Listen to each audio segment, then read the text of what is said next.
This is Ken Ball, president of Custom Benefit Consultants, and welcome back to another episode of Boss Moves and Benefits. Here with my partner, the founder of CBC, Robin Ball.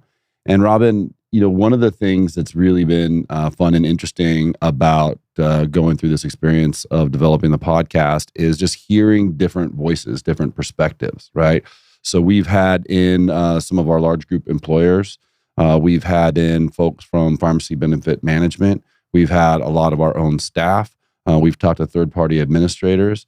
One aspect or one viewpoint that we haven't spoken with yet is an actual risk taker, right? So who is taking the risk? So today we have with us Peter Laio from BCS, and he's going to talk about the role of BCS and in particular of stop loss coverage, and more specifically, and kind of where that comes into play. Because I think a lot of people would be interested to or surprised to learn that it's really a fundamental part of almost every insurance product that employers consume. And also we have with us Mike Hoffman from Arizona Benefits. So welcome. Great to be with you this morning. Thanks. I appreciate it. So one of the places, though, that I often like to start is, we joke and say, hey, none of us raised our hand in fifth grade and said, I'm going to be in insurance.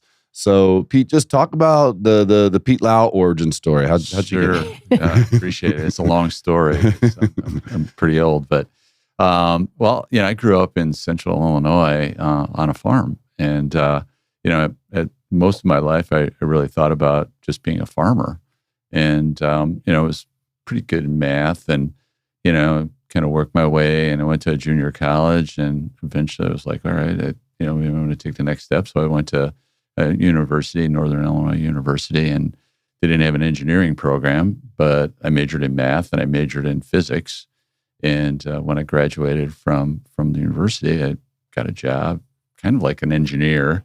Did that for a while, and it was pretty boring. I was just doing math type calculations on steel loads and concrete loads, and I had a buddy that got a job at Prudential Healthcare at the time, and they were probably the largest, I would say, national carrier in the country. Mm-hmm. And he's like, hey, they're looking for some good salespeople, and they're willing to take a chance. And I was just like, I went back and at that time I was going to get married, and I'd been like talk to my girlfriend, my wife now for 30 some years, and I'm like, hey, what's your thoughts? And she's like, you know what?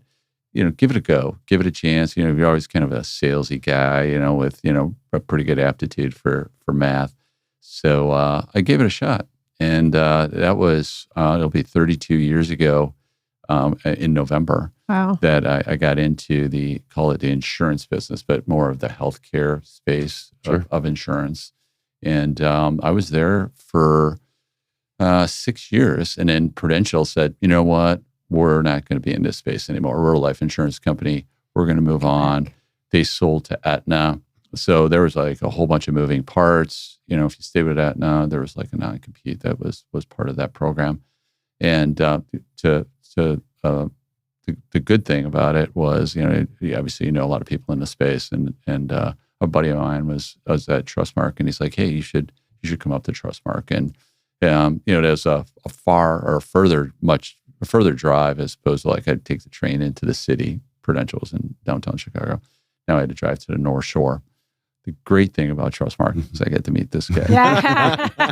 And so I was in the group division for about a year, but I met the Hoffman and it was a good, the Hoffmeister I usually refer to him. But I was there. I was in the group division about a year, and we sold self-funded. That's really I really got my base. I should probably just rewind. Great thing about Prudential Healthcare was they sent you to group school. They were like one of the last. Them and the Travelers, were probably one of the last true insurance companies that actually sent you to school to learn about insurance or health insurance, stop loss. So you would go to group school, and they'd be like, you're good at math. We're going to make you an underwriter. I'm like, an underwriter. I want to be the sales guy. I want to be a real good sales guy. But that was my base. But then, Trustmark, the first couple of years I had sold, either minimum premium or, ASO cases. did well, advanced, and it was just on the cusp of moving from what was 2 to 10, which was considered small group. It moved into 2 to 50, that 2 to 50 space. So a buddy of mine who I worked with at Prudential was in charge of that space. And he said, he's like, hey, listen, I'm looking for, somebody to come in. And he's like, you've always had like really good success as far as sales. What do you think about like managing a team of people? That team of people managed general agents. Again, the managing general agent of all managing general agents, Mr. Mike here.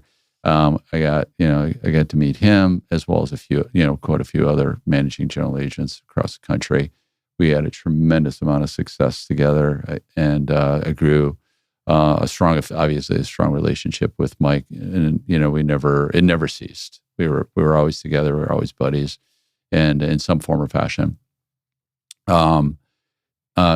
Not to bring up bad things or whatever, but one day I was driving home, it was from the North Shore, and I got like a really bad car accident, and I was driving like 30 miles one way, when I had to be in the office. Most of the time I was like flying on an airplane to Arizona or California or whatever.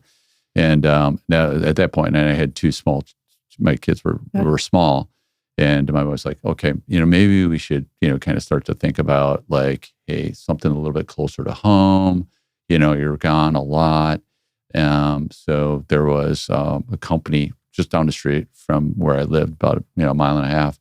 It was called First Health. It was Healthcare Compare, publicly traded, became First Health. They had bought a couple of TPAs, melded in some more comp networks, created a large network, but they were really focused on intense medical management to drive down the cost, changing the setting of care, getting it into the right setting at the right time. So that way, it's going to be that much more cost effective for the client, the patient, is going to get the best quality of care. And it was really a precursor to where we're at now. Like to have really, it was a TPA with like large case management. The phone was picked up like on the first ring, and they really had it going. And I'm telling you, they were knocking the socks off of the Blues that did not have that. The Blues are owned and regulated on a state by state basis. You had some national companies that just didn't have that bandwidth, and they really took the business by storm. And so anyway, I became a salesperson there, and we're kind of like all over the country. And they're like, "What's your choice? Where would you like to be?" And I had some business in Chicago, and I said, I'm pretty good in the Southwest. I got a buddy down there who's really good at stop loss. He's taught me a lot, and he's got a big carrier behind him. And so I wrote a lot of admin, and our stop loss was not that competitive. And I looked to Mike to help me out and write stop loss. So once again, through the evolution of Pete and Mike, I was able to get together with Mike and actually, obviously practice our craft, but really write some good quality business. BCS is unique in its own story, though, right? Yeah. I mean, I think that tell a little bit about that, and then absolutely we can get into geeky stop loss stuff. Great transition. Yes, I literally, I left. They were sold. I left. First Health became Coventry, then it became Aetna, and that's when I left. And I went to BCS, and great. Both of your previous positions went to Aetna. Yeah, exactly. Somehow, I'm like, I'm not going to be at Aetna, but like I'm afraid that destiny is like just right around the corner. But so at BCS, and I was like, who in the heck is BCS? When I got introduced to it, I was like that. And too. It's like, my buddy was like, this is a really unique company that no one has ever heard of, and I'm like, okay, tell me about it. And he's like, we're the only company that is 100% owned by 100% of the Blue Cross Blue Shields. And I'm like, how many Blue Cross Blue Shields are there? And he's like, well, there's some consolidation, and there's some the majority of them are holding companies. And at that time, there was over 40. I think in the original, there was probably like close to 200. Every state had, or every city had a blue, either a cross or a shield. And they started to consolidate. Obviously, Anthem now has 14 states, and HCSC has 5 states. And they just, you're starting to see a little bit more of that, where they're starting to consolidate. And I was like, holy cow! Like, what do you guys do? And he's like, we sell stop loss, to the blues. It was like, holy cow! And he's like, yeah, somewhat of our mission is obviously to do things, for the blues that they can't do. And he's like, they're heavily regulated because they're a non-for-profit organization. He's like, but, he's like, that gives us, because of the fact that we're filed in all 50 states, it gives us a little bit, a lot more flexibility that they don't have. And so I started calling on blue plans and getting out to know blue plans. And there was a lot of, you walk into a blue plan, they didn't know who we were, even though that everybody They still don't. They still don't. They still don't, right? Let's be fair. If you get a couple, you get beyond the initial layer, a lot of people don't know who we were. And the fact that, it's been around for 75 years. It's just shy of the cross and shield for how long they've been together. And so, things started to change. And one of the first things I asked the underwriter when I walked into her office, and I said, where's the brokers? And, I got a couple of buddies that, and I've got a ton of relationships, because that's how I've been measuring my success on the amount of business I sold through all the consultants and the brokers. And they're like, we don't work with brokers. We don't work with consultants. I'm like, you got to be kidding me. I'm like, they're the ones that own the business. They bring you the distribution channel. Their distribution channel. And that was literally, I call it 15 years ago. In that time, in the last 15 years, the majority of our business is done through broker and consultant relationships in the commercial stop loss space. We've grown from, a company that, probably was doing $100 million to, now we're $1 billion company, and probably $450 million worth of. So just translating that, depending upon the viewership, so to speak. For you, it's transitioning from your customer being a commercial health plan, right? Like Blue Cross Blue Shield of name your state, to traditional self-funded employer that's supported by a consulting relationship. So it's funny, because when you're dealing with the blue, we do deal with the blues. You're not dealing with salespeople. You're not dealing with you're dealing with underwriters. So they're looking at let's face it. They're certainly not the carrier of last resort, but they're so big and they dominate and they have a lot of revenue. So they look at their stop loss was always an accommodation, because they have a relatively high price point when it comes to their ASO fee. Their membership drives huge discounts that transforms to obviously a savings, and that other carriers don't have, and they can dominate that market space. So they never looked at it as a profit and loss, and we're owned, and we managed to a profit and loss standpoint. And so then they started to look at it differently. And they said, how can we be, in more spaces? How can we do more ASO? Because, they wanted everything fully insured, but, companies were going, I want to break this apart. The consultant's you're wasting a whole ton of money here. There's a lot of margin in a fully insured premium. A lot of margin. We got to start to break this apart. And then you started to see that evolution where they started to move into and start to transform more into that commercials, call it the commercial space. Yeah. We were already there. And so we were helping them lead that charge.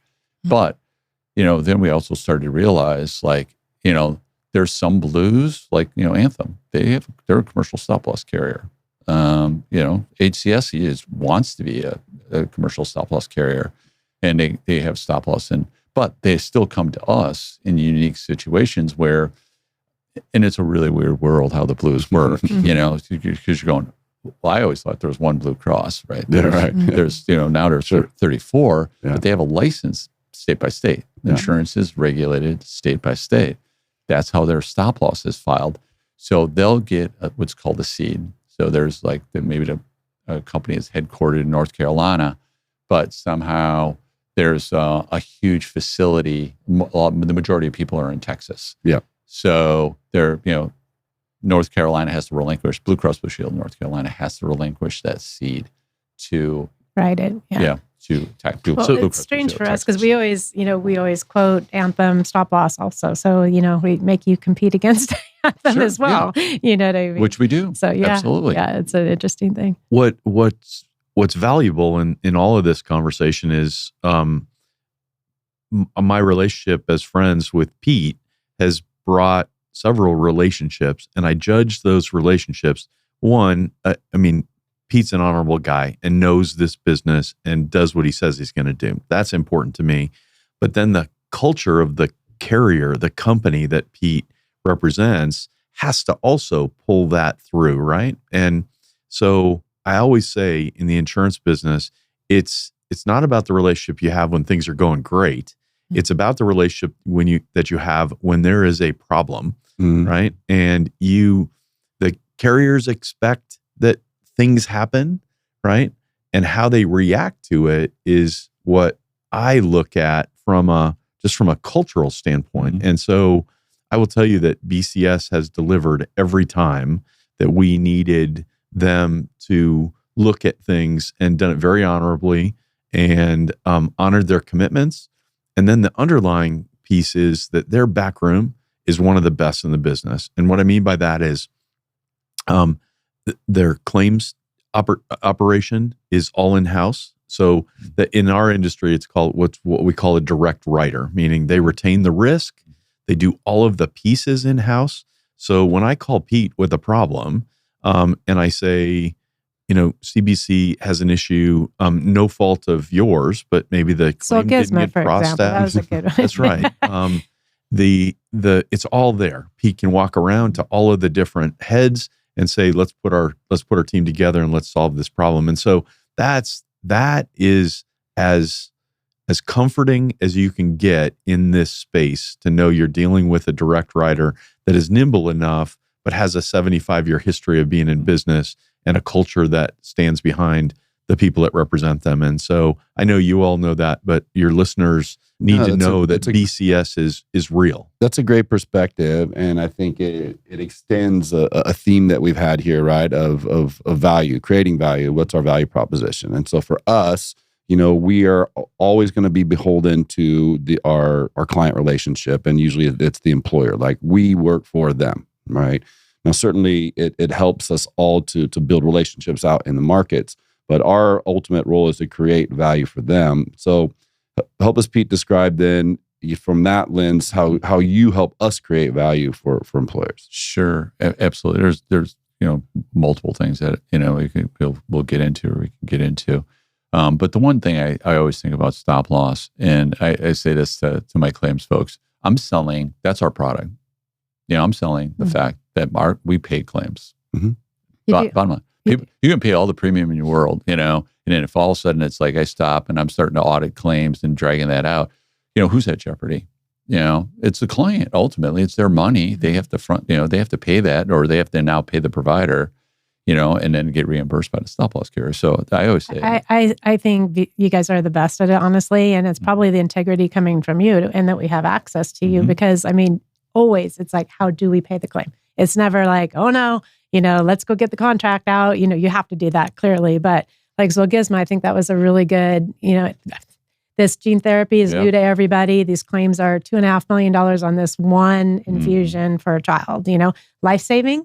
But, and we had to go back through all of our contracts to make sure that, we are covered, with gene therapies in particular because they're so expensive. But we made the call. We're like, oh my gosh, this is coming down. And the very first thing is, we've got it. It's covered. Like, it's emotional, because that's a $2.5 million that really could tank an employer. Especially, it could really, it's life-saving for the child if it's not paid by the plan, right? So I appreciate that. And it's not just the Zolgensma. We've done it so many times where it's always like, how do we pay it? as opposed to how do we get out of this claim? Yeah, always. I agree. That's a good point, and that's really what I hate to say it, but our industry tends to lean in that direction. Is like, well, what can we do to I don't want to say get out of it, but like how can we look in a different direction? And to your point, Ken, like what are we doing? And so I look at multiple things. So you started looking at these cell gene therapies, and they are life saving. Mm-hmm. To cure blindness in babies, like in the womb. They can cure Duchenne's muscular dystrophy. Kids that have never walked before. These drugs are remarkable, but they come at a cost. They're extremely expensive. So the great thing about BCS is the fact that of who we are owned by.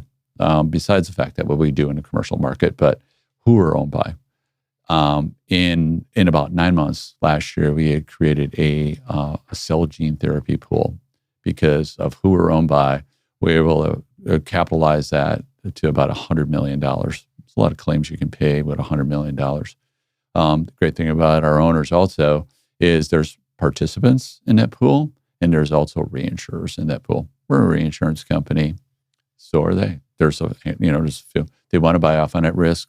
Everybody buys, risk, or you're at Lloyd's or whatever, you're buying risk, it's an investment, but it creates this pool that's very solvent. You can, you can put a lot of stuff into that. Support that. Yeah. So you can support that. So the way I took that as BCS kind of went down this pathway was, once again, they're using their heft and their knowledge because they're backed by all of these Blue Cross plans, but said, come on in, everybody, right? The way we create this pool is invite in as many hundreds of thousands, millions of lives and spread the risk, because these claims are only going to get more expensive, right? We've just saw one that was $3.5 million. And so BCS is at the forefront of that. There are some other entities doing that, but BCS led in that marketplace, just like they've led in some other creative spaces that I know we'll talk about a little bit. But so there you go. I think what I really appreciate, Pete, about BCS and our relationship with you in particular is that you spent time understanding our model. Mm-hmm. So like when we come to you, you're very competitive on the majority of quotes that we come at, but you know what we're doing on the pharmacy side. Mm-hmm. The network is going to be the network that it should be, right? That you have the right BUCA, or we're doing reference-based pricing, or we're doing Gardner.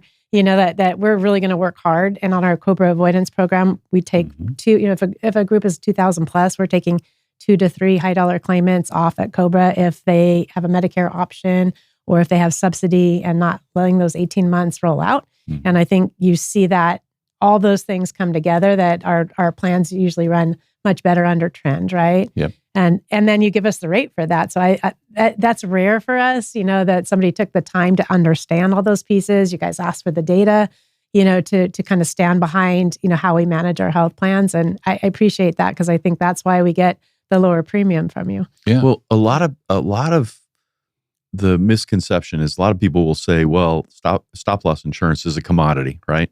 It's just the rate. And I believe just the opposite. It has to be financially viable. But if you can create some longer term stability with a stop loss carrier inside your large group, when something bad happens, you can weather that storm, as opposed to just having to flip to another carrier. Because the Achilles heel in that flip to another carrier is that there could be something fall through the contract basis. There could be something that falls through in the plan document acceptance. There are lots of Achilles heels that get employers into a situation where their stop loss is now not paying. And we're talking about the potential for big claims not being reimbursed. And so that's where we've had success with BCS, is we've been able to retain business, build a block of business, and now that block is pretty profitable. And so now, as employers come up for renewal, we can leverage that big block with BCS that's profitable. And so that only comes by folks like you recognizing there is strength in renewing that business with BCS or whatever carrier that the group is with, frankly, as opposed to moving to another carrier. So We really haven't seen it in a long time where a carrier has an invested interest in a long-term relationship, but stop loss anyway. You know what I mean? So I appreciate that. We don't want to move every year for sure. Yeah. And to your point, that it's all a new experience, right? Even if we've worked with that carrier before, we haven't vetted these really hard things, you know, at volume. So. Right. Yeah. So we talked a lot about the emerging gene therapies, but there's lots of things out there that are driving costs, driving claims, in particular specialty drugs. Yeah. And so what are some of the other levers that BCS has, or the things that you're doing as you're seeing these emerging cost trends? Yeah. I really think, when you start to look at the overall cost and, just kind of throw back, like, when I met you and Robin, I look, and look at your model, and that's a model I really believe in, and I always have, and a lot of it goes back to like when I worked at the TPA, but I like things broken apart. I think there's more integrity. I think there's more honesty. There's certainly more transparency, right? And let's face it, who really runs things like when it comes to the overall cost. There's big pharma, there's the AMA, there's a lot of that goes into Washington, D.C. There's a lot, and then there's a lot that comes out, and a lot of stuff just maybe doesn't get done. I really think you have to be transparent in order to make things happen. Some of the things that I look at, like we're doing. So, there's a cost, and that cost is either like the employer is going to pay that cost, or somehow he's got to get subsidized by the employee and they have to pay that cost. So what happens, then all of a sudden, instead of a relatively low deductible that we had at one time, now all of a sudden it's $1,000, and then, HW, created W created, the ability for, HSAs, and, right. You can start to put money into, health savings account, but it has to also go along with a high deductible, and then the high deductibles just keep getting higher. So we look at it as like, okay, we've been selling this product, stop loss, to the business owner. What are we going to do for the employee? How can we help the employee? So we created a suite of voluntary products that allows, those $100, $500, ticket, claims that are, you're going to the, taking your kid, to get a shot, or, just getting a routine health exam, that's all cash out of pocket. And so we created a suite of voluntary products that people can buy down, that really, in essence, buy down to the deductible. They're going to pay, 4 cents on a dollar. And in return, if you use that, you're going to be able to afford, you're going to be able to pay for that deductible. And it allows them to get into major medical. But the great thing is, it's a voluntary product. So the employee has to pay for that. But what we do is then we reduce the cost of the stop loss, which is employer paid. So there's a discount based off of the number of lines that we have with the voluntary coverage. So it's a win-win. The employer saves money on the premium. We look at it, we're looking at things a little bit differently. So we're breaking that out. And then the employee, it's a win-win situation. So they're paying less for their deductible, in essence, a little bit in premium, but they're getting the ability to, cover those costs. Well, and you guys know this because you've used this strategy. When BCS has a stop loss as well as the voluntary benefits, they will accept a file from the claim administrator that triggers without a paper claim or an electronic claim being filed on the voluntary, because they recognize something in the underlying medical plan. So now it becomes almost seamless for that employee to get a claim started and then reimbursed on the voluntary benefits. Yeah, I was going to bring that up because I think it ties to something that Pete said earlier, which is we pay claims. Yes. Right? As opposed to, these ancillary type products have been around, our entire career. And sometimes you feel like you put them in to help folks, right? To help offset their out-of-pocket expenses. But there's also kind of an underlying perception that they really don't want to pay the claims, right? They're kind of hoping you forget about it, you never submit it for reimbursement, and it just becomes a high margin, product for them. Yeah. So kind of underscoring, what you just described, Mike, is by creating this integration between BCS and the TPA that's paying the medical claims, we are creating the mechanism by which those claims can be paid, and we are then helping folks, as Pete described. I agree 100%. Otherwise, you end up with, a great loss ratio, but then the regulators look at it and they're going, well, wait a second, your loss ratio is too low. What do? You give them more benefits that they're not recognizing and they're not utilizing. So then you just got a loaded up plan with basically the same loss ratio, and it's doing no good for the employer because they're not aware of it and they're not making use of it. And they forget. They forget. The other place, so gene cell therapy, the voluntary integration, but then BCS has made a market, and they're one of the few carriers that have made a market in what I would call the part-time employee space. And so there's a great story. You guys are working on a very large case that we hope will consider the product. But Pete, it's worth talking about what that value proposition is. I appreciate that. Yeah, we've been doing this for a long time, and I never realized it because we always had a general agent that was in charge of it, and we've been expanding. We've got one of the I would say the largest food chain. A couple of golden arches that part of that program. Yeah. So we've got some big brand as far as clients go, but the big thing there too, again, it's there's, especially in like the gig community out there, the Uber drivers, there's a lot of part-time employees, and even like restaurant hospitality, there's just a whole lot of part-time employees, or they're working multiple jobs, or they're doing creative things like this, and there's just not benefits out there for these folks. You have to have a minimum. And the product is not a self-funded product, so it's not unlimited risk. It's a fixed price. Can be a part of it paid by the employee, or all of it paid by the employer, but it gives a meaningful benefit for medical coverage to an employee that wouldn't be eligible for the traditional employer major medical plan. And so, again, BCS has made a market in this. They're one of the largest in the country. From our perspective, and with the clients that we've had conversations with about it, they view it as what we would call like a headline opportunity, right? So the challenge of recruiting and retention for talent acquisition folks is ongoing, right? And so for the large employer to be able to say, do you have a benefit for part-time employees? Yes. Right. So that in and of itself has a lot of value from the employer's perspective. Yeah. Right. So I want to take the conversation somewhere else, if we can, a little bit, which is that, one of our themes is value creation. Our partner, or we've worked closely with Costco in the creation and delivery of the CBC Health Insurance Marketplace for Costco members.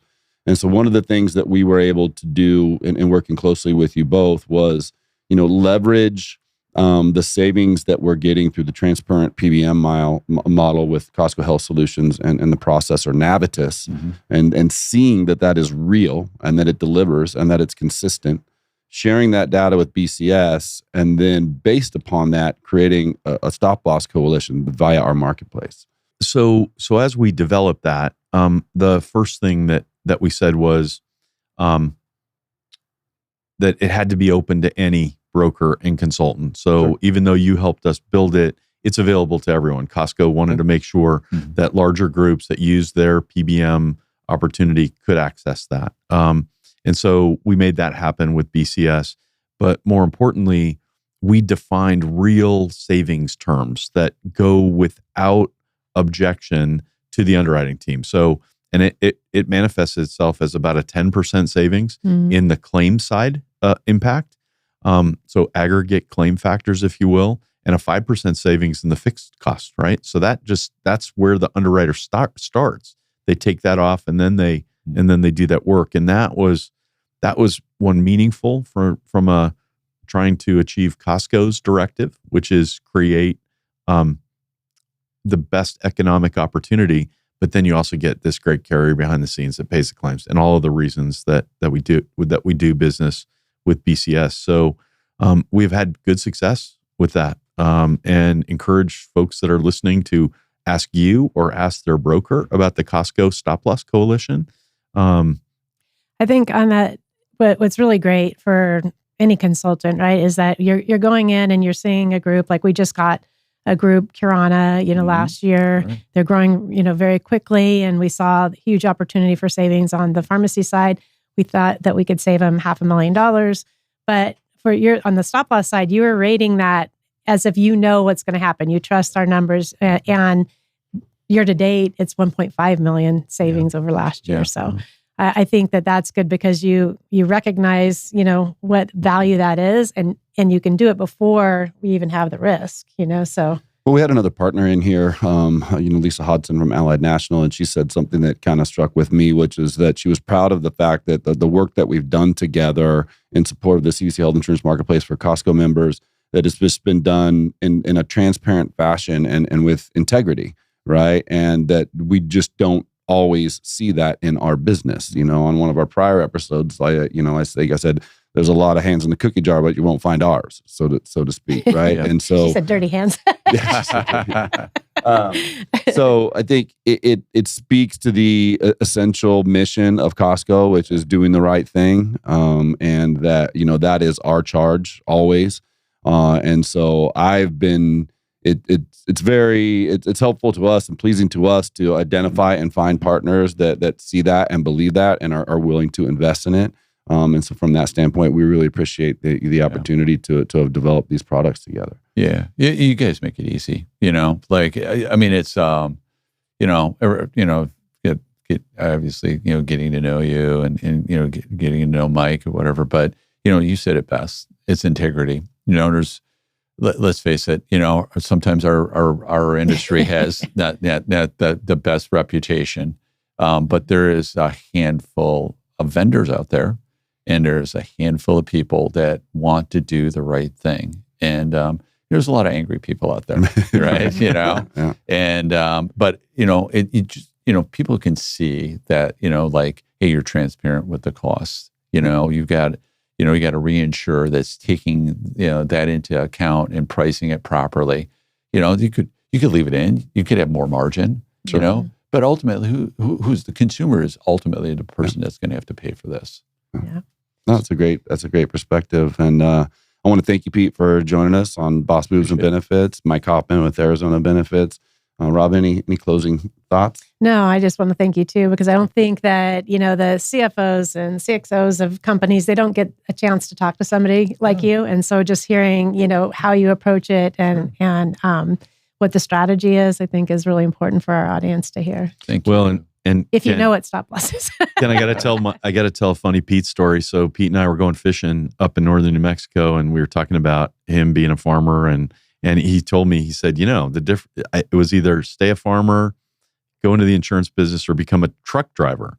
and I immediately pulled the truck that I was driving over and said, "You're driving." And that's who drove the rest of the way. So always good to share time with you, Pete. You're a rock star in this business. Thank you. I appreciate it. Thank you guys so much. And I want to thank all of our viewers and listeners for joining us on Boss Moves and Benefits.